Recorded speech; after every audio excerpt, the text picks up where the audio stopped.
Vamos conversar com ela, Maitê Pimentel, doutora Maitê Pimentel. Doutora Maitê, quantos anos de mulheres? Já, olha, quase 12 para 13 anos que eu tô com vocês. Eu ia chutar isso, eu ia chutar uns 15 anos. Que Você coisa. vê? Já fui loira, reflexos, vários cabelos. Eu ia perguntar isso, porque a vida pessoal da gente muda, a aparência muda, como pessoa a gente muda, né, doutora? Sim, sim. Que legal. É muito legal, é um prazer imenso estar com vocês. A tua participação se acrescentou muito no programa e a gente fica muito feliz de você estar conosco. E vou aproveitar aqui, Tutu, estou muito feliz pela tua saúde, pelo teu retorno aqui conosco. Rezei muito por você. Pois é, todos nós assim, mas assim, quem agradece sou eu. Dei uma sorte tremenda de chegar numa família já estruturada, né, composta com pessoas que amam o que fazem. Então, assim, a sorte foi toda minha e quem tem a agradecer sou eu, viu, doutora? Muito obrigada. Imagina. E isso é verdade. As pessoas vêm de casa, acham que a gente é amigo e a gente é amigo mesmo. A gente se reúne, a gente faz festa, a gente vai no restaurante, a gente brinca fora dos bastidores aí, né? Um reza pelo outro, de verdade, torce pelo outro, né? Sim. Bom, vamos falar sobre diabetes. O problema sério, hein, doutora?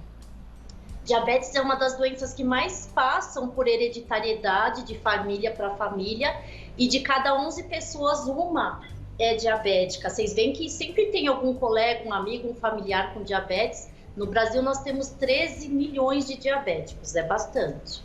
Tá, eu tô vendo um farol ali, olha, uma imagem que a gente vai compartilhar com o pessoal de casa. Farol vermelho, farol amarelo e farol verde. Mais didático impossível, hein, doutora Maitê? Então, aqui é para a gente ter um alerta para vocês em casa. Por favor, façam exames de sangue pelo menos uma vez ao ano para a gente fazer um diagnóstico na data correta. O maior problema é a gente não fazer o diagnóstico do diabetes e do pré-diabetes na hora certa, porque nós temos uma evolução crônica. Se nós tratarmos e fizermos o diagnóstico, a gente não vai ter as complicações do diabetes. Então, quem faz a glicose em jejum, de 10 a 12 horas, a gente tem que ter até 99 na glicemia quando acorda. E quando é de 100 a 125, é um alerta, é o sinal amarelo, que você tem que desse exame fazer uma curva glicêmica. Na curva glicêmica é aquele exame que a gente toma, um negócio bem docinho, e aí a gente dosa de 30 em 30 minutos o sangue. Se esse sangue vier maior que 200 é diabetes, de 140 a 200, 199 é o pré-diabetes e menor que 140 é só uma alteração que não chega a ser um pré. E quando esse exame vem 126 para cima, é diabetes e a gente precisa repetir esse exame sempre com o jejum correto. Isso, jejum correto não permite café, permite? Sem açúcar? Não, o jejum é sem nada que tenha qualquer substância, só água. Isso é uma pergunta muito interessante, por quê? Muitas pessoas fazem jejum de água para colher exame de sangue. Não é necessário. É só quando for fazer uma cirurgia com intubação que a gente não pode beber água antes, por causa do risco da broncoaspiração. Mas no exame de sangue, se vocês beberem água, até fica mais grossinha, túrgida a veia e fica mais fácil até da coleta de exame. Tô vendo outra imagem, secreção de insulina. Sim. Explica pra gente, doutora. Vamos desmitificar, porque todo mundo sempre achou que diabetes vinha de um erro do pâncreas não funcionar. Sim, isso acontece, mas a gente sabe que são várias causas do diabetes piorar, aumentar e acontecer. Isso foi o estudioso De Fronzo que fez a teoria do octeto de De Fronzo, em que ele mostra que a gordura também é sinalizador da produção da glicose, que o nosso fígado também produz a neoglicogênese, que o rim recapta açúcar e aumenta a glicose no corpo, que a gente tem neurotransmissores cerebrais que interferem nos anticorpos, na desbiose e nos hormônios intestinais, GIP, análogo de GLP-1, que tem reação com a glicose.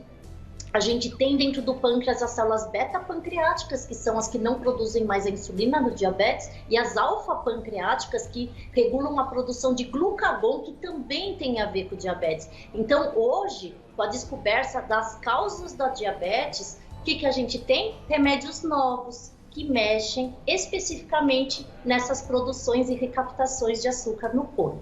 Que bom, facilitou a vida, né, doutora?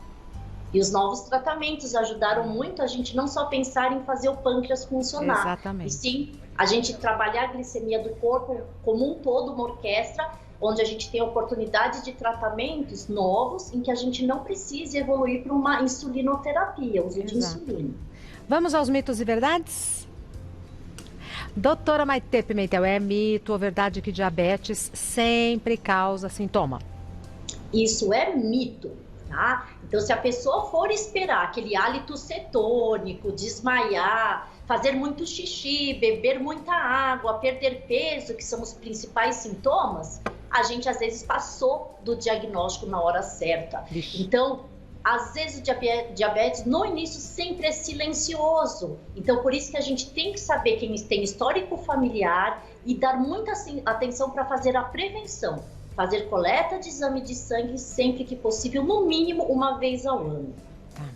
É mito ou verdade que diabetes é sempre a falha do pâncreas? Ah, esses vocês já sabem a resposta que eu acabei de falar. É mito. É mito. Então, a diabetes, ela vem a doença diabetes, ela vem de uma coisa sistêmica em que o fígado trabalha, o rim recapta 30% do açúcar, mecanismos intestinais. Então, a gente trata o pâncreas, mas trata os receptores também periféricos. É mito ou verdade que excesso de doce causa diabetes? Olha, isso depende, mas na maioria é mito. Por quê? Senão, todo mundo que estivesse acima do peso, todo mundo que comesse docinhos todos os dias seria um diabético, né? Mas não. E, na verdade, existem vários tipos de diabetes. Os mais prevalentes, diabetes tipo 2, em que são os adultos, em que tem histórico familiar e que tem uma predisposição do pâncreas, por exemplo, trabalhar 50 anos e não 100. Então, se ele ficar forçando, comendo doce, não faz exercício, carboidrato refinado, ele vai desgastando o pâncreas e ele vira um diabético antes do tempo. Agora, por exemplo, diabetes tipo 1 é uma doença autoimune, não tem nada a ver com comer ou não comer doce. São anticorpos que se atacam o pâncreas, independente da comidinha, tem a ver com estresse. E tem outros tipos de diabetes, gestacional, por uso de remédios, diabetes lá de MOD, que tem a ver com cromossomos, genética. Então, é mito, mas quando é tipo 2, se você tiver tipo 2, você tem que tomar cuidado com o doce, que ele pode precipitar esse diabetes. É mito, mas é bom ficar de olho, né? Isso. Continuar com a doutora Maitê Pimentel falando sobre diabetes, mitos e verdades. Doutora Maitê Pimentel, é mito ou verdade que pessoas magras também podem ter diabetes? É verdade. Parece estranho porque a gente sempre associa ao tipo 2, que a obesidade também precipita, né? Mas a gente tem até diabetes em adultos, 15% que são magros, tem um tipo que chama LADA, em que tem um anticorpo anti-GAD positivo, um tipo diferente de diabetes. Portanto, não é assim, eu só vou fazer o exame se eu estiver acima do peso ou comendo doce. Não. Qualquer pessoa, em qualquer idade, crianças, adolescentes e adultos, podem ter diabetes independente do peso. Qualquer idade. É mito ou verdade que quem tem pré-diabetes pode ser considerado diabético? É capciosa essa pergunta, mas vou pôr verdade, tá? Vou explicar. Quando a gente tem uma destruição dessas células do pâncreas, beta-pancreáticas, elas não se regeneram. Então, a partir do momento que a gente já classifica o paciente como um pré-diabetes, é um caminho que, se ele não se cuidar, que se ele não fizer dieta, não fizer exercício, existem até remédios modernos, os SGLT2, que têm envolvimento sobre uma recuperação, né, dessa função de desglicemia sistêmica, a gente vai evoluir sim para um diabetes. O que a gente não quer é assustar, falar que todo pré-diabético vai virar diabético, porque isso não é verdade, mas também a gente não quer que o paciente entre numa inércia de confirmação ou de tratamento, em que, eu só sou pré-diabetes, eu vou deixar para depois, e quando eu virar, eu me cuido.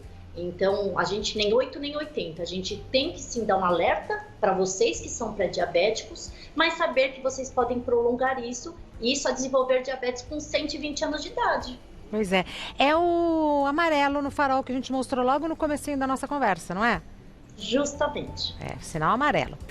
Continuando, é mito ou verdade que quem usa insulina não pode mais parar de usar? Isso é um mito, e Ah. ainda bem que isso é um mito, o que aflige muitas pessoas. Muitas pessoas têm medo do início de uso de insulina, que acha que depois nunca mais vai parar e que é o final da vida. Não. Hoje em dia, mesmo os pacientes insulinizados, então você que usa insulina em casa, você sabe que você, se bem controlado, com esses novos tipos de remédios e insulinas, vocês não vão ter as complicações como antigamente, que são a perda da visão, as amputações, os infartos.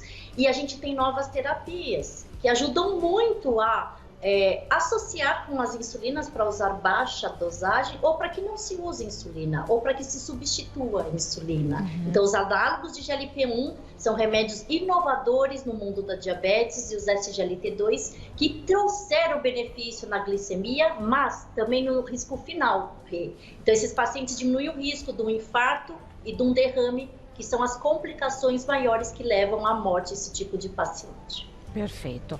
Vamos já engrenar nas perguntas, começando com a pergunta da Milena, que diz: existe alguma bebida alcoólica que pode ser consumida pelos diabéticos? Eita, Milena, olha só. Bebida alcoólica não combina com diabetes, né? Mas eu vou explicar um pouquinho, não é assim porque não pode. Quando a gente tem um mecanismo do álcool entrar no organismo, os diabéticos, eles têm uma alteração na neoglicogênese, na formação de glicose do fígado, que é o que compensa a hipoglicemia quando se faz uma ingestão aumentada de bebida alcoólica. E se o paciente não tem isso, ele não tem uma oxidação do lactato e glutamato. O que quer dizer? Se der uma hipoglicemia num paciente diabético, com o etilismo vai ser muito pior, ele pode entrar em coma alcoólico. Então, paciente diabético tipo 1 principalmente, ou tipo 2, que usa insulina, ou remédio de uma classe chamada sulfonilureia, eles não podem beber e muito menos passar do limite. Já o paciente que não usa insulina, nem essas sulfas, e que tem um controle, bebe um pouquinho, a gente pode sim. Quais são as bebidas menos calóricas? A gente tem o vinho tinto seco, para a mulher uma taça 3 vezes por semana, para o homem pode dobrar a dose, com moderação. A gente tem hoje cervejas que diminuem, que não tem o glúten, que aí melhora o índice glicêmico. A gente tem o gin tônica, uma bebida zero, que aí você também tem só 50 calorias a dose. Mas sempre pensar que não é a quantidade de caloria importante, é o risco da hipoglicemia. Entendi. A Polly diz: descobri recentemente que tenho diabetes e estou substituindo o açúcar pelo adoçante. Qual é o melhor adoçante para quem tem diabetes? Muito bem, Polly, excelente pergunta, porque é o dia a dia, né? Até de pessoas que querem fazer uma prevenção, que tem histórico familiar e não querem desenvolver o diabetes. Sempre usem nada de açúcar, quanto mais natural, melhor. Então, os sucos, tentem não adoçar, tentem usar o café, o chá sem açúcar e sem adoçante, mas para quem tem que usar, o xilitol é uma ótima opção natural, e dos industrializados, a sucralose ganha dos outros, principalmente não só na questão da desbiose intestinal, tem um pouco, mas menos, não tem relação igual ciclamato com riscos de AVC, que alguns estudos mostraram. Isso é bem complexo, tá? Estou resumindo aqui, a gente tem mais de 300 artigos sobre adoçantes, e a gente também tem a questão de adoçantes para cartilagem epifisária das criancinhas. Então, para a criança não é bom. É mesmo xilitol e, se possível, sem açúcar e sem adoçante. Sem açúcar. A Beatriz fala: quem tem diabetes tipo 2 pode desenvolver ao longo dos anos a diabetes tipo 1? Pergunta capciosa também, mas, Beatriz, é o seguinte: o tipo 2, ele é hereditário de uma falha do pâncreas de não funcionar direito. E o tipo 1 é uma agressão autoimune, que é o nervoso, o estresse, que vai atacar. Existe um ataque em pacientes adultos, que seria o tipo 1 e tipo 2? Existe, mas isso tem um outro nome na medicina, é o diabetes tipo LADA. Então isso existe com outro nome, chama de corpo GAD, o principal, mas tem outros que chama diabetes tipo LADA. Leila diz: fiz exames que constataram que a minha glicose está alta. Eu já posso ser considerada diabética? Ou o que devo fazer agora? Muito importante, como que foi feito esse exame? Primeiro, tem que ter o jejum correto. E aí a gente tem que, se uma glicemia vem acima de 126 ou igual, a gente tem que repetir a segunda vez. Cuidado com remédios que foram usados antes do exame, alguns interferem. Estresse, sabia que estresse na coleta aumenta a glicemia? Menina. Por isso que a gente não usa só esse valor, a gente usa também HB glicada. É a média do açúcar nos 3 meses que se passaram. Porque às vezes a pessoa só naquele momento teve um pico e a média não é verdadeira. Então, médias de 5,7 a 6,4, a gente tem aí o risco do pré-diabetes. E 6,5 de média para cima também é um indicador do diabetes. E quem está em casa e faz assim, tem um avô que tem um aparelhinho do diabetes, vamos brincar de fazer. Aí vai a família inteira lá e pica o dedinho. Puf! E vocês tinham comido, acabado de almoçar, uma macarronada. Gente, se vier até 200, é normal depois que a gente come. Então, tomem cuidado que vários pacientes chegam no consultório, doutor, eu piquei o dedinho e veio 180, eu tô diabetes. Nem sempre, se for só em jejum é que a gente tem esses números. Tá bom. A Maria Rocha fala, tive diabetes gestacional bem no finzinho da gestação. E agora, já faz 2 anos e nunca mais tive glicemia alta. Por que isso aconteceu? Ai, que bom, Maria Rocha. Na verdade, 70% das mulheres que têm o diabetes gestacional evoluem para não ter mais diabetes. A maioria acontece isso, né? Porque o que acontece? Você que tem um diabetes gestacional, você já tem uma tendência do diabetes tipo 2. E aí você fez uma sobrecarga de todas essas células na gestação, por hormônios e pelo aumento de peso que acontece. E aí você desgasta essas células, esses receptores, essa informação neurocelular, e aí você consegue ter o diabetes 2, que seria o diabetes gestacional, nesse período, e depois o organismo entra numa recidiva só se você desgastar esse pâncreas. Então, que bom, mas cuide-se, porque você tem uma tendência de desenvolver diabetes tipo 2. Doutora Maitê Pimentel é médica endocrinologista. O site da doutora Maitê é endoc.com.br. O Instagram da doutora Maitê, Maitê_endócrino. Maitê, M-A-I-T-H-E. Maitê _endócrino. Muito obrigada. Parabéns por obrigada. tudo, inclusive pela pauta de hoje. Até breve, viu? Até breve, Rê. Um beijo. Beijo.